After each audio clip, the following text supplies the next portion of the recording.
सच के साथ। नमस्कार, सिटी वार्सी लाइव में आप सभी का स्वागत है। मैं हूं अमित मिश्रा। ये नजर डालते हैं आज की खास खबरों पर।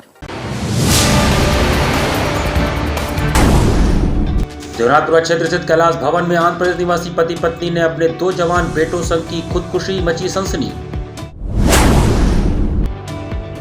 राष्ट्रीय नियमित टीकाकरण कार्यक्रम को लेकर आयोजित हुई त्रैमासिक समीक्षा बैठक। सीनियर सिटीजन के हक के लिए आवाज उठाएगी senior citizen trust of India. IMA सभागार में 10 दिसंबर को करेगी सेमिनार। और महात्मा गांधी काशी विद्यापीठ के दीक्षांत के पूर्व सनबीम कॉलेज फॉर विमेन ने अपनी मेधावी छात्राओं का किया सम्मान। और अब समाचार विस्तार से। देवनाथपुरा स्थित कैलाश भवन में आंध्र प्रदेश से आए एक दंपत्ति और उनके 2 जवान बेटों ने फांसी लगाकर आत्महत्या कर लिया। दहाड़ थाना अंतर्गत देवनाथपुरा क्षेत्र से श्री राम तारक आंध्रा आश्रम द्वारा संचालित कैलाश भवन में माता पिता और उनके 2 जवान बेटों ने फांसी लगाकर आत्महत्या कर ली। चारों आंध्र प्रदेश के रहने वाले थे। सूचना पर ACP दहाड़ अवधेश पांडे फोर्स और फॉरेंसिक टीम के साथ मौके पर पहुंचे। पुलिस ने शव को फंदे से उतरवाया और पोस्टमार्टम के लिए भेजा। मृतकों में 23 वर्षीय जयराज, 45 वर्षीय लावणिया, 50 वर्षीय कोंडा वर्पीय व 25 वर्षीय राजेश हैं। चारों ने नायलॉन की रस्सी से फांसी लगाई।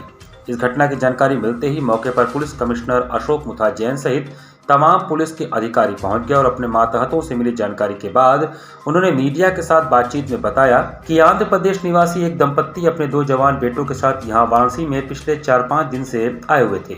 उन्होंने घटनास्थल पर एक सुसाइड नोट तेलुगु भाषा में लिखकर छोड़ा हुआ है, जिसमें उन्होंने बताया कि ये लोग कर्ज में डूबे हुए थे और अंत में जब कोई चारा नहीं बचा तो आत्महत्या करने की बात लिखी है। हालांकि पुलिस इस पूरे मामले की जांच कर रही है। ये एक दुखद घटना है। एक ही परिवार के 4 व्यक्ति हैं, 3 पुरुष और 1 महिला इस आश्रम में यहाँ रुके हुए थे और आज अभी इनकी, जैसा कि आप जानते हैं, इनकी बॉडीज छत से लटकी हुई पाई गई। पुलिस अपनी कार्रवाई कर रही है। इनसे ये आंध्र प्रदेश के रहने वाले हैं चारों और तेलुगु में लिखा हुआ एक सुसाइड नोट मिला है जो पुलिस ने कब्जे में ले लिया है और मैंने उसको स्वयं पढ़ा है। उसके अनुसार इनका कोई पैसे का विवाद था जिसको लेकर ये काफ़ी परेशान थे। इन्होंने कुछ लोगों पर आरोप लगाया तो उसकी जांच की जाएगी। सर कहाँ पे ये पैसे का विवाद? आंध्र प्रदेश का, यहाँ का नहीं। सर तो ये और कुछ पता चल सका है कि सुसाइड किस चीज़ से किया गया है, जैसे कि कीटनाशक की महक आ रही है या हैंगिंग हुई है? नहीं, ये तो पोस्टमार्टम के बाद ही मैं आपको बहुत स्पष्ट रूप से बता पाऊंगा, लेकिन जो विजुअली जो दिख रहा है वो स्पष्ट है कि चारों लोग छत से लटक रहे हैं। सर एक ही परिवार के हैं चारों लोग? जी, एक ही परिवार के। क्या मतलब हस्बैंड वाइफ और दोनों? नहीं, बाप है, माँ है और 2 बेटे हैं। दूसरे ओर श्री राम तारक आंध्र आश्रम के मैनेजिंग ट्रस्टी VV सुंदर शास्त्री से बातचीत करने पर उन्होंने बताया कि आंध्र प्रदेश का यह दंपत्ति अपने 2 बच्चों के साथ पिछले 4 दिन पूर्व हमारे आश्रम में आए थे और कमरा लिए थे। कल अभी यह लोग आकर के कमरे का बकाया किराया आदि देने के बाद आज सुबह 9 बजे चेकआउट करने की बात कहकर चले गए थे। सुबह में सफाई कर्मी जब कमरे की सफाई करने के लिए पहुंची तो कमरा अंदर से बंद था, तो सफाई कर्मी ने सोचा कि यह लोग अभी सोए हुए हैं और चली गई। लेकिन जब शाम को भी कमरा नहीं खुला तो आश्रम के कर्मचारियों को कुछ संदेह हुआ। उन्होंने कमरे की खिड़की से झांक कर देखा तो उनके होश उड़ गए। उन्होंने इस बात की जानकारी तत्काल मुझे दिया और सूचना पाकर मैं भी मौके पर पहुंच गया। मैं भी कमरे की खिड़की से देखा तो अंदर चारों लोग फांसी लगाकर लटक रहे थे। इसके बाद मैंने इस बात की जानकारी तत्काल पुलिस को दी। पुलिस सूचना पाते ही तत्काल मौके पर पहुंच गई और कमरे का दरवाजा तोड़कर अंदर प्रवेश कर शव को अपने कब्जे में लेकर उसे पोस्टमार्टम के लिए भेज दिया। 3 तारीख को सुबह 11:30 बजे ऑफिस में पहुंचे तो लोग उस समय उनको कमरा दे दिया गया। यहाँ आश्रम का ही शाखा है काशी कैलाश भवन। घटना की जानकारी आपको कैसे मिली? हाँ, ये कल ऑफिस में गए थे कि कल हम सुबह 9 बजे चेकआउट कर देंगे। तो आज सुबह चेकआउट नहीं किए, अपने कर्मचारी सफाई कर्मचारी ऊपर गए, देखे तो वो लग से तो सोए हैं बोल के छोड़ दिए उसको। फिर शाम को जब देखे नहीं खुला है, उन्होंने देखा दरवाजा बंद है, खिड़की से देखा एक आदमी किसी को उनको इस तरह आभास हो गया है। तो हमको सूचना दी, मैंने आकर देख के तुरंत मैंने पुलिस को खबर कर दिया। मैंने पिछले 4 दिनों से लोग क्या किराया जो आपका यहाँ का भाड़ा होगा वो चीज़ें जो दे रहे थे, क्या वो सही सलामत सबकी सही थी? हाँ सर, कल ऑफिस में आकर तो उन्होंने जमा करके रसीद ले लिया उन्होंने कि कल सुबह 7 तारीख को सुबह 9 बजे खाली करेंगे। तो सारी रसीद आपकी क्लियर थी, सारा पेमेंट भी आपका क्लियर? पूरा क्लियर। किसी प्रकार की इनकी ऐसी गतिविधि जिसमें लगा हो कि इनके पास कोई पैसे की दिक्कत हो या कुछ नहीं? यहाँ से कुछ नहीं सर, कुछ नहीं सर। गुरुवार को राष्ट्रीय नियमित टीकाकरण कार्यक्रम की त्रैमासिक समीक्षा बैठक की गई। मुख्य चिकित्सा अधिकारी सीएमओ कार्यालय स्थित प्रशिक्षण केंद्र पर बृहस्पतिवार को राष्ट्रीय नियमित टीकाकरण कार्यक्रम की त्रैमासिक समीक्षा बैठक आयोजित की गई। बैठक की अध्यक्षता मुख्य चिकित्सा अधिकारी डॉक्टर संदीप चौधरी ने किया। नियमित टीकाकरण कार्यक्रम के तिमाही आंकड़ों की उन्होंने समीक्षा की। सीएमओ ने कहा कि नगरीय क्षेत्रों के साथ ही ग्रामीण क्षेत्र में बच्चों व गर्भवती महिलाओं के लक्ष्य के सापेक्ष 100% टीकाकरण सुनिश्चित कराएं। टीकाकरण के प्रति उदासीन परिवार को प्रेरित कर बच्चों व गर्भवती का टीकाकरण सुनिश्चित कराएं। घनी व मलिन बस्तियों, दूरदराज के क्षेत्रों, घुमंतु परिवारों के बच्चों का टीकाकरण करने के लिए स्वास्थ्य कर्मियों को प्रोत्साहित करें। उन्होंने समस्त नगरीय प्राथमिक स्वास्थ्य केंद्रों, आरजी लाइन सामुदायिक स्वास्थ्य केंद्र सीएचसी व सेवापुरी प्राथमिक स्वास्थ्य केंद्र पीएचसी के लक्ष्य के सापेक्ष कम उपलब्ध को लेकर नाराजगी व्यक्त किया। सीएमओ ने जल्द से जल्द इसको पूरा करने के लिए कहा। साथ ही समस्त चिकित्सा अधीक्षक, प्रभारी चिकित्सा अधिकारियों समेत स्वास्थ्य शिक्षा अधिकारी, ब्लॉक कार्यक्रम प्रबंधक बीपीएम, ब्लॉक सामुदायिक प्रक्रिया प्रबंधक बीसीपीएम को निर्देशित किया कि नियमित टीकाकरण कार्यक्रम को लगाकर सुदृढ़ीकरण किया जाए। इसमें लापरवाही पाए जाने पर संबंधित अधिकारी व स्वास्थ्य कर्मी पर कार्रवाई की जाएगी। अपर मुख्य चिकित्सा अधिकारी प्रतिरक्षण डॉक्टर ए के मौर्य ने कहा कि सर्दियों में जन्म से लेकर 5 वर्ष तक के बच्चों में बाहरी संक्रमण का खतरा अधिक होता है। इसलिए जन्म पर बर्थ डोज के साथ ही 1.5 माह, 2.5 माह, 3.5 माह, 9 माह, 16 से 24 माह और 5 वर्ष पूर्ण होने पर सभी टीका समय से लगवाएं। इसके अलावा 10 व 16 वर्ष पर डीपीटी का टीका जरूर लगवाएं। डॉक्टर मौर्य ने बताया कि नियमित टीकाकरण कार्यक्रम के अंतर्गत बच्चों को 11 बीमारियों से बचाव के लिए टीका लगाया जाता है, जिनमें डिप्थीरिया, काली खांसी, टिटनेस, पोलियो, क्षय, TB, hepatitis B, pneumonia, haemophilus, influenza type B संक्रमण, डायरिया, रोटा वायरस और खसरा रूबेला एमआर शामिल हैं। गर्भवती को टिटनेस, डिप्थीरिया, टीडी का टीका लगाया जाता है। इसके अलावा बैठक में मुख्य चिकित्सा अधिकारी ने समस्त नगरीय व ग्रामीण स्तरीय सामुदायिक स्वास्थ्य केंद्रों के अधीक्षक समेत स्वास्थ्य शिक्षा अधिकारी, ब्लॉक कार्यक्रम प्रबंधक बीपीएम, ब्लॉक सामुदायिक प्रक्रिया प्रबंधक बीसीपीएम को निर्देशित किया कि सीएचसी पर बायोमेडिकल वेस्ट को व्यवस्थित रूप से प्रबंधन करें। ओपीडी सेवा, चिकित्सकों सहित समस्त स्टाफ की उपस्थिति, केंद्र पर मौजूद उपकरण, जांच, लैब सुविधा के साथ ही औषधियों की उपलब्धता को लेकर निर्देशित किया। इस मौके पर ACMO doctor Rajesh Prasad, DHIO Harivansh Yadav, deputy DHAIO Kalpana Singh व उषा ओझा, जिला सलाहकार doctor Saurabh Pratap Singh, ARO Anoop Upadhyay, Satish Shukla, Sanjay Kumar, WHO UNICEF के प्रतिनिधि मौजूद रहे। सिद्धगिरी बाग स्थित मंगलम क्लिनिक एवं ट्रॉमा सेंटर में senior citizen trust of India द्वारा पत्रकार वार्ता किया गया। Senior citizen trust of India का एक पत्रकार वार्ता मंगलम क्लिनिक एवं ट्रॉमा सेंटर सिद्धगिरी बाग में हुआ, जिसमें ट्रस्ट के अध्यक्ष डॉक्टर अजीत सहगल ने कहा कि senior citizen trust of India का एक सेमिनार 10 दिसंबर रविवार को प्रातः 10 बजे से 1 बजे के बीच इंडियन मेडिकल एसोसिएशन के हॉल लौरा बीर पर संपन्न होगा। इस सेमिनार में सीनियर सिटीजन से संबंधित विभिन्न समस्याओं और उनके निदान जैसे legal rights of senior citizen, Vivek Shankar Tiwari advocate, nutrition diet for senior citizen doctor Rekha Gupta, dietitian, mental condition for citizen senior citizen doctor Nishant Ohri, psychiatrist, prevention of fall और फ्रैक्चर डॉक्टर अजीत सहगल, वरिष्ठ अस्थि रोग विशेषज्ञ, सीनियर सिटीजन के एजुकेशन एवं उनके जॉब डॉक्टर राम मोहन पाठक, पूर्व कुलपति, बुजुर्ग महिलाओं की स्वास्थ्य समस्याओं डॉक्टर बेला सहगल, प्रसूति एवं स्त्री रोग विशेषज्ञ पर व्याख्यान होंगे, जो उन सभी विधाओं के स्पेशलिस्ट के द्वारा संपन्न होगा।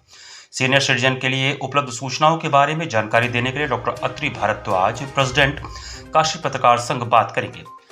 डॉक्टर सहगल ने कहा कि जो सीनियर सिटीजन लगभग 40 से 45 साल तक टैक्स देते हुए आए हैं, उनको सरकार की ओर से कोई भी सोशल सिक्योरिटी नहीं दी जाती है और न ही उनके जाने के बाद उनके फैमिली को कोई मदद दी जाती है। आजकल सरकार की ओर से ट्रेन में सीनियर सिटीजन को मिलने वाले छूट को भी बंद कर दिया गया है तथा उनके लिए लोअर सीट भी आरक्षित नहीं है।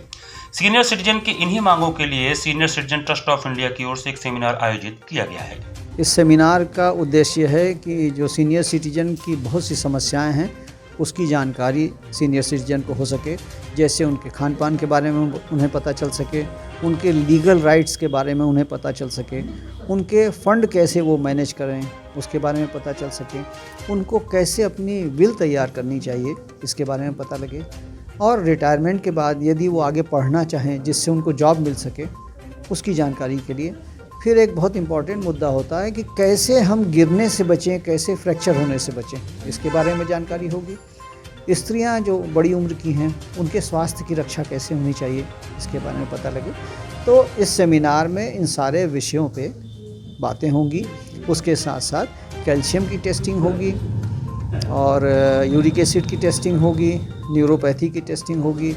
ये सब कुछ निःशुल्क हो रहा है और इसके साथ साथ late doctor K P. Sehgal memorial award दिया जाएगा। ये उन लोगों को दिया जाएगा जो सीनियर सिटीजन अपने क्षेत्र में ऐसा काम कर रहे हैं जिससे समाज और देश का नाम आगे बढ़ सके। भोजूबिर के पंजाब नेशनल बैंक में सेवानिवृत्त इंजीनियर का नोट देखने के बहाने बदमाशों ने 33,000 रुपए उड़ा लिए। बैंक में नोट देखने के बहाने बदमाश कैंट थाना क्षेत्र के सिकरौल निवासी अखिलानंद के 33,500 रुपए ले भागी। इस मामले में कैंट थाने में मुकदमा दर्ज कराया गया है। मिली जानकारी के अनुसार सेवानिवृत्त इंजीनियर अखिलानंद का भोजूबिर स्थित पंजाब नेशनल बैंक में खाता है। बुधवार को दोपहर बैंक से 60,000 रुपए वो निकाले थे। इस दौरान बैंक में मौजूद दो युवकों ने उनसे कहा कि उन्हें बैंक से मिलने वाले नोट फटे हैं, इसलिए उन्हें अपने नोट जांच लेने चाहिए। मदद के लिए नोटों की गड्डी अपने हाथों में ले ली और नोट गिनने लगे और मौका पाकर बैंक से निकल भागे। बैंक से हम पैसा निकाले तो दो लोग खड़े थे। उन्होंने कहा देखिए हमारा नोट फटा है, आपका भी नोट फट सकता है, बाद में लोग बदलते नहीं हैं, इसलिए आप सब देख लीजिए। ठीक है। क्योंकि हमारे पास दो गड्डी थी, एक 10,000 की थी, 100 की, और एक 50,000 की थी। मतलब 60,000 रुपये निकाले थे। 60,000 रुपये निकाले। 60,000 रुपया हम निकाले थे।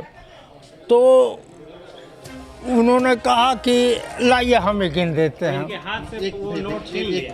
छीन के नहीं, ये गलत बोल रहा है। उन्होंने एक कहा, हमारी समझ में भी आ गया कि आप थोड़ा जल्दी गिन लेंगे। हम नोट वोट कम गिनते हैं और गिनने लगे। फिर उसके बाद 100 का भी गिनने लगे और उसके बाद उन्होंने कहा कि इसमें जो है हम 500 का देते हैं, ये 100 का 10,000 का हमको दे दीजिए। उसी में उन्होंने एक नोट हमें 500 का फटा हुआ दिया, 500 वाली गड्डी में से 50,000 की गड्डी, और कहा कि इसको बदल लीजिए। अब हमारा ध्यान काउंटर की तरफ गया। काउंटर बंद था तो फिर मैंने एक बार ध्यान से देखना चाहा कि सही है बंद है कि हमारी आँख धोखा दे रही है। लेकिन हम जब तक उठ के आए और फिर गए, नहीं कोई बैठा था। कितने लोग थे लोग? वो लोग 2 लोग थे। 5:10 का समय था तो उस समय एक महिला आई। उन्होंने कहा कि मेरे ससुर साहब के ने 60,000 रुपये निकाला है, लेकिन घर पहुँचे तो कम से कम 60,000 रुपये नहीं था, कम पैसे थे। तो मैं बोला ठीक है भाई, अगर ऐसी बात है तो फिर CCTV मौजूद है। तो CCTV में जब बाद में हम लोग ने देखा तो पता चला कि उन्होंने, एक बुजुर्ग व्यक्ति थे, वो अपना 60,000 रुपये या कभी चेक लिए, उन्होंने काउंटर पे साइन किया, उनको एक 500 का 100 का रुपये मिला। उसके बाद जैसे ही थोड़ा सा 10 कदम आगे बढ़े, 2-3 लोग ऐसे थे जो उनको कुछ बोले, क्या बोले पता नहीं, तो उनके साथ फिर बैठ गए एक जगह और वो नोट गिनने लगे। अब नोट गिनने के क्रम में फिर वो चले गए घर से जब पता चला कि उनकी जो महिलाएं थी, उनकी बहू और उनके जो और भी बच्चे लोग, तो पता चला कि वो 25,000 रुपये या 26,000 कुछ था ही, बाकी पैसे वो लोग ले जा चुके थे। तो CCTV फुटेज, उसके बाद इन्होंने पुलिस को बुलाया है। तो मैंने ही कहा कि पुलिस को बुला लीजिए, क्योंकि FIR के बाद ही कुछ जांच हो पाएगी। तो जांच के बाद जो भी अब बैंक से सहयोग की ज़रूरत पड़ेगी वो हम लोग पूरा करेंगे। उसमें फुटेज की आवश्यकता पड़ेगी बैंक पुलिस को, तो वो हम लोग देंगे, और भी यदि कुछ ज़रूरत पड़े तो बताया जाएगा। यहाँ पर वक्त चला छोटे से ब्रेक का। बने रहिए सिटी वाराणसी लाइव के साथ। वाराणसी लाइव, सच के साथ। क्या कहते हैं आपके सितारे, कैसा जीवन होगा आपका, होगी हर मुश्किल आसान, है हर परेशानी का निदान। आप बने रहिए हमारे साथ और हम बताएंगे आपके भविष्य का हाल। प्रत्येक मंगलवार रात्रि 8:30 बजे से सिर्फ सिटी वाराणसी लाइव पर।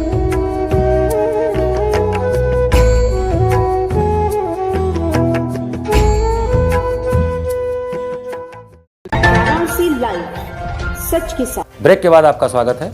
Sunbeam college for women Bhagwanpur में गुरुवार को एक सम्मान समारोह आयोजित किया गया। गुरुवार को Sunbeam college for women Bhagwanpur campus में एक सम्मान समारोह का आयोजन किया गया, जिसमें महात्मा गांधी काशी विद्यापीठ विश्वविद्यालय कुलपति प्रोफेसर आनंद कुमार त्यागी द्वारा उन छात्राओं का प्रतिभा सम्मान एवं प्रोत्साहन किया गया जिन्होंने सत्र 2022-23 में पूरे विश्वविद्यालय की शीर्ष 10 की वरीयता सूची में अपना नाम दर्ज कराया है।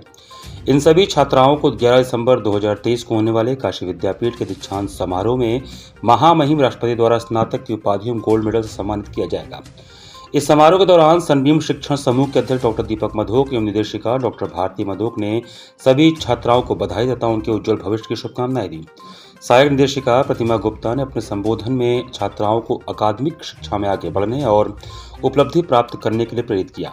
कार्यक्रम के दौरान कॉलेज की प्रशासिका कीर्ति श्रीवास्तव, प्राचार्य डॉक्टर विभा श्रीवास्तव एवं उप प्रधानाचार्य डॉक्टर सौरभ सेन तथा सभी शिक्षकगण उपस्थित थे। हमने वो सब कुछ किया जो मेरे टीचर्स हमको सिखाए, जो हमको अपने बुक कॉपी से मिला वो सब सीखे, अपना प्रैक्टिकल नॉलेज अप्लाई की, जो हमको आता था अपना खुद का दिमाग लगाए, जो नहीं समझ आया वो टीचर से पूछे, बाकी जिसका भी हेल्प ले सकते थे हमेशा मेरे लिए सब लोग अवेलेबल रहता था पूछने के लिए और उनके थ्रू को ये अचीवमेंट मिला। मैं अपने मम्मी पापा और अपने प्रोफेसर को देना चाहूँगी। कैसा लग रहा है आपको गोल्ड मेडल पाकर? बहुत ही अच्छा लग रहा है, बहुत गर्व फील कर रहे हैं, बहुत प्राउड फील कर रहे हैं हम अभी। अपने जैसे अन्य छात्राओं के लिए क्या कहना चाहेंगे? बस हार्ड वर्क करते रहे और अचीव करते रहे जो उनका एम है। आपका क्या लक्ष्य है? मुझे एक टीचर बनना है। छात्राओं को की उपलब्धियों पे जो गत वर्ष के टॉपर बच्चे आए हैं, हमारे रिजल्ट निकले हैं, उनको सम्मानित करने का समारोह था, जिसमें काशी विद्यापीठ महात्मा गांधी काशी विद्यापीठ के कुलपति वीसी डॉक्टर प्रोफेसर ए.के. त्यागी साहब आए थे और उन बच्चियों को जो कि गोल्ड मेडल पाई हैं और जिन्होंने आने वाले कुछ दिनों में महामहिम राष्ट्रपति के हाथ से इनको गोल्ड मेडल दिए जाएंगे, तो सर्वप्रथम उनका घर पे भी सम्मान होना था, तो कॉलेज के परिसर में आज सम्मानित उनको किया गया है। और एक बहुत अच्छी बात सामने आई है, वो ये कि छात्राएं बहुत अच्छा कर रही हैं और हमारी बिटिया लोग जो पढ़ लिख के सबको पीछे छोड़ दे रही हैं, उसके लिए उनके टीचर्स को, उनके कॉलेज के सनबीम भगवानपुर के सभी मेंटर्स को बहुत बहुत आभार और बधाइयाँ। आज कितनी छात्राओं को गोल्ड मेडल मिला? 4 छात्राओं को मिला है जिनको आज यहाँ पे सम्मानित किया जा रहा है। उनमें से 2 छात्राओं को महामहिम राष्ट्रपति जी के हाथ से भी मिलेगा और उसके अतिरिक्त बहुत सी जो सब्जेक्ट टॉपर्स हैं और बाकी और टॉपर्स हैं, करीब 30 से 40 उनको सम्मानित किया गया। गंगा में सैलानियों के लिए आकर्षण का प्रमुख केंद्र साइबेरियन पक्षियों के काशी पहुंचने का सिलसिला शुरू हो गया है। देश और दुनिया से आने वाले सैलानियों के लिए गंगा में आकर्षण का प्रमुख केंद्र साइबेरियन पक्षियों का काशी पहुंचने का सिलसिला शुरू हो गया है, मगर यूक्रेन और रूस के बीच युद्ध की वजह से अब तक इनकी संख्या कम है। प्राणी विज्ञान से जुड़े विशेषज्ञों का कहना है कि ठंड बढ़ने के साथ ही प्रवासी पक्षियों की संख्या और बढ़ेगी। साइबेरियन पक्षी गंगा किनारे अक्टूबर से ही ठिकाना बना लेते हैं, लेकिन इस बार देर से आए हैं। बीएचयू के विज्ञान संकाय के पूर्व प्रमुख प्रोफेसर चंदना हल्दर ने बताया कि पृथ्वी के ध्रुवों और मध्य अक्षांशों के इलाकों के बीच मौसम और जलवायु में बहुत अधिक अंतर देखने को मिलता है। इस अंतर की वजह से ही उत्तरी ध्रुव के पास रहने वाले पक्षी सर्दी में अपना ठिकाना बदल लेते हैं, निचले अक्षांश वाले इलाकों का रुख कर लेते हैं, जहां उन्हें उनके हिसाब से कम ठंड का सामना करना होता है। इसलिए भारत के मैदानी, नदी और झीलों के पास सर्दी के मौसम में बहुत सारे पक्षी आते हैं, लेकिन यूक्रेन युद्ध के चलते प्रवासी पक्षियों का भी ठिकाना बदला है। यूक्रेन और रूस के बीच साइबेरिया में ही यही पक्षी पाए जाते हैं। मौसम में बदलाव के साथ ही प्रजनन के लिए ठंडी जगहों की तलाश में निकलते हैं। ठंड बढ़ने के साथ ही इनकी संख्या में इजाफा होने की उम्मीद है। हल्दर बताती है कि वाराणसी में ग्रेटर फ्लेमिंगो बड़ी संख्या में झुंड के रूप में आते हैं। आमतौर पर ये अक्टूबर में ही आते हैं, लेकिन इस साल नवंबर में आ रहे हैं। आने वाले दिनों में इनकी संख्या और बढ़ जाएगी। वाराणसी में 4 महीने तक रहने के दौरान मेहमान परिंदे गंगा की लहरों और घाटों पर आकर्षण का केंद्र रहते हैं। पर्यटक दाना भी डालते हैं। पक्षी प्रजनन कर गंगा पार रेत पर अपने अंडों को सुरक्षित रखते हैं, फिर मार्च में अपने बच्चों के साथ स्वदेश वापस चले जाते हैं। ये जो पक्षियाँ आती हैं इन्हें माइग्रेटेड बर्ड या प्रवासी पक्षी कहते हैं, जो अति शीतकालीन जो हमारे वो हैं प्रदेश, उसमें से ये उड़ती हुई हजारों किलोमीटर यहाँ आती हैं, जहाँ उन्हें थोड़ी सी गर्मी और भरपूर मात्रा में भोजन मिले। उसमें से एक गंगा के तटवर्ती इलाके हैं और जिसमें आप काशी में देखते हैं कि सफ़ेद रंग की तैरती हुई चिड़िया और ये प्रवासी चिड़िया जिन्हें सी गॉल्स कहते हैं अधिकाधिक मात्रा में आती हैं। और एक छोटी सी चिड़िया होती है जिसे स्विफ्ट बर्ड कहते हैं। ये झुंड में रहना पसंद करती हैं और आकाश में तरह तरीके की स्ट्रक्चर बनाती हैं, जिसके बारे में कई बार मुझसे पूछा गया था। और ये इस तरह से अपनी खुशी जाहिर करती हैं कि हम अपने एक गर्म जगह पे आ गए हैं जहाँ पर मुझे भोजन पर्याप्त है और प्रजनन की व्यवस्था है। जय मां गंगा सेवा समिति द्वारा 6 दिसंबर को राम मंदिर आंदोलन में मृत आत्माओं की शांति हेतु विशेष गंगा आरती की गई। 6 दिसंबर 1992 का वह दिन भारत के इतिहास में इस तारीख को कभी भुलाया नहीं जा सकता। इस दिन अयोध्या में बाबरी विध्वंस हुआ था। हर हिंदू इस दिन को शौर्य दिवस के रूप में याद करता है। इसी शौर्य दिवस के दिन वाराणसी के अस्सी घाट पर जय मां गंगा सेवा समिति द्वारा विशेष गंगा आरती की गई और राम मंदिर आंदोलन में मृत आत्माओं की शांति के लिए मां गंगा से प्रार्थना की गई तथा अर्चकों एवं श्रद्धालुओं ने 2 मिनट का मौन भी रखा। आरती व्यवस्थापक बद्री विशाल ने कहा कि आज हम सभी ने राम मंदिर आंदोलन में शामिल मृत आत्माओं के शांति के लिए मां गंगा का विशेष पूजन कर उनकी आत्मा की शांति के लिए प्रार्थना की है। उन्होंने कहा कि हम सभी ने कोठारी बंधुओं को भी याद किया जिन्होंने सबसे पहले गुंबद पर झंडा लहराया था। अर्चकों द्वारा यह भी पूजन किया गया कि राम मंदिर भव्य एवं दिव्य तरीके से बनकर तैयार हो। उन 2 महान आत्माओं जिन्होंने आज 6 दिसंबर को अपने प्राण न्यौछावर किए थे, 6 दिसंबर को अयोध्या में पूरा संसार उन्हें जानता है। आज जय मां गंगा सेवा समिति अपने पदाधिकारियों, सदस्यों और यहाँ पर उपस्थित जन समूह के साथ उन्हें 2 मिनट मौन रखकर दीप जला करके श्रद्धांजलि अर्पित की गई है। 500 वर्षों का वह इतिहास हमारे न जाने कितने पुरखे देखते चले आ रहे थे। 500 वर्षों के बाद आज हम उसी राम मंदिर को बनते हुए देख रहे हैं। हम बहुत सौभाग्यशाली हैं कि अपने सामने उसे बनते हुए देख रहे हैं और वहाँ दर्शन भी कर सकें। इसी के साथ सिटी वाराणसी लाइव का यह संस्करण हम यही समाप्त करते हैं। मुझे दीजिए आज्ञा। नमस्कार।